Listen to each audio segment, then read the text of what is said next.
está pasando en el mundo, hay preocupación mundial en la que se filtró que China está mandando material bélico a Rusia y fortalece a Vladimir Putin en su guerra con Ucrania. Esto sería una participación en la guerra. A pesar de las fuertes advertencias que dio Occidente de este tipo de apoyo a Rusia, esto podría producir un conflicto mundial. Sigue incrementándose cada vez más el conflicto con Ucrania. Con este apoyo que da China a Rusia es un reforzamiento militar, con el envío de drones a Bielorrusia y a Rusia. Con esto China tiene más acercamiento con los dos presidentes de Vladimir Putin y Alexander Lukashenko en la cooperación militar, con lo que lleva a que las relaciones de China y Occidente se pongan más tensas todavía. ¿Cuál será la respuesta de Estados Unidos con estas filtraciones del envío de armas a Rusia? Ya más países se involucran en el conflicto de Rusia y Ucrania. Llevamos más de un año de la invasión que hizo Rusia a Ucrania. ¿Cómo afectaría el plan de China de detener este conflicto con estas filtraciones? Se pone cada vez más tensa la situación en la zona, pero estaremos informando. Escuchemos. La guerra de Ucrania y ese posicionamiento que desde Occidente empieza a verse sobre que pudiera incluso enviar armas a Rusia, que pudiera enviar armamento. Der Spiegel hablaba de 180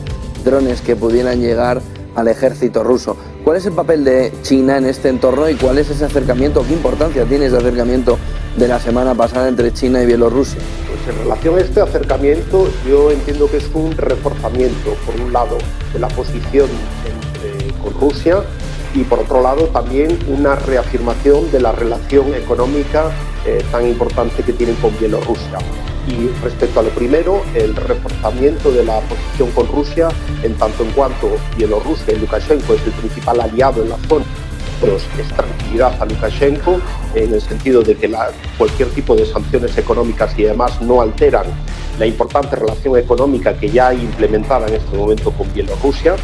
También le serviría a los chinos, al presidente chino, para conocer de primera mano probablemente cuál es el alcance, las motivaciones y la visión que tiene en este momento el líder de Rusia, el presidente Vladimir Putin, sobre qué es lo que está aconteciendo y cuáles van a ser las siguientes etapas en el conflicto en Ucrania.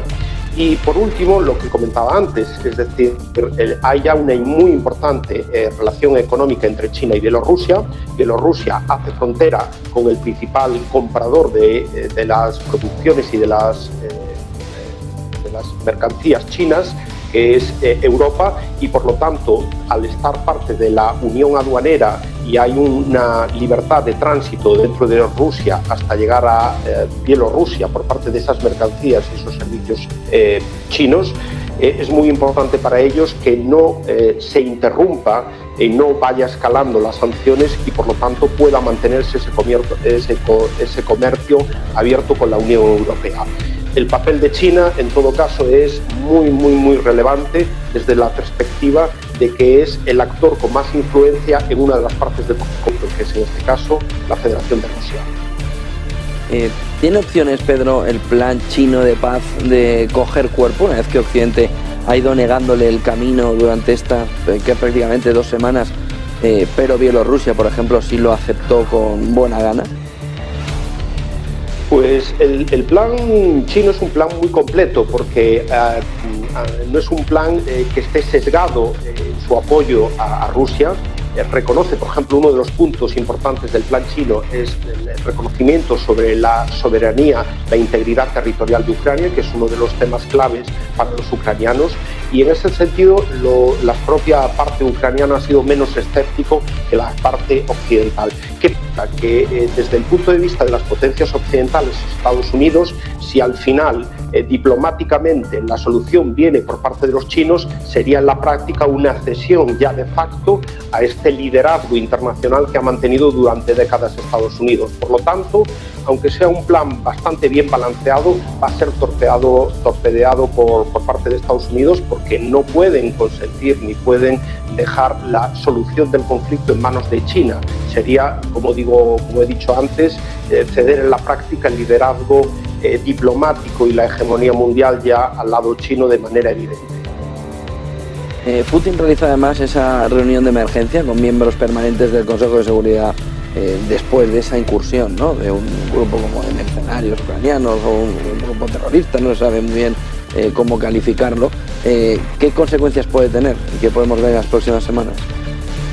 Bueno, lo que está claro es que está habiendo amenazas terroristas o incursiones en el territorio ruso, que era una de las líneas rojas que tenía el propio país en este conflicto.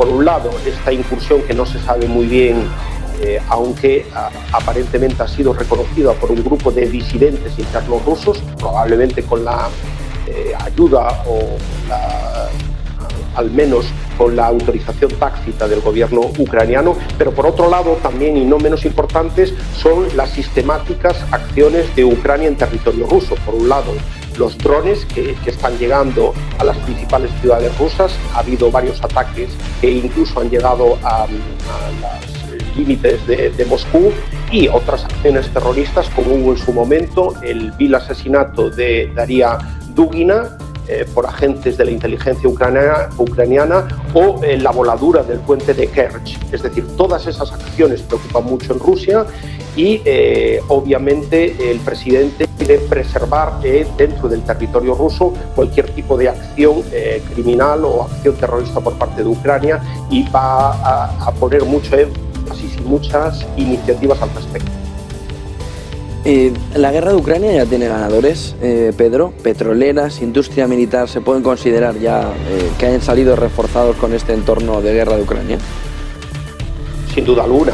La industria militar, primero, no es que ya coyunturalmente haya tenido una subida de los pedidos, es decir, estamos en niveles récords de consumo de insumos militares, de municiones, de todo tipo de productos, y por lo tanto ya coyunturalmente tiene una subida de su producción, pero es que se está generando un movimiento estructural, es decir, estamos volviendo a una situación de guerra fría con un incremento de los presupuestos de defensa aquí ya en la zona OTAN del 2% como suelo del Producto Interior Bruto. Incluso en muchos países como Polonia están hablando de niveles del 4% de Producto Interior Bruto en gasto de defensa, que va a ser un movimiento no coyuntural sino estructural, y se nota por un lado en récords en sus pedidos y en sus producciones, y por otro lado en la capitalización de las empresas que están en los mercados bursátiles, duplicando y triplicando su valor en bolsa. Es decir, es uno de los grandes beneficiados, sin duda alguna,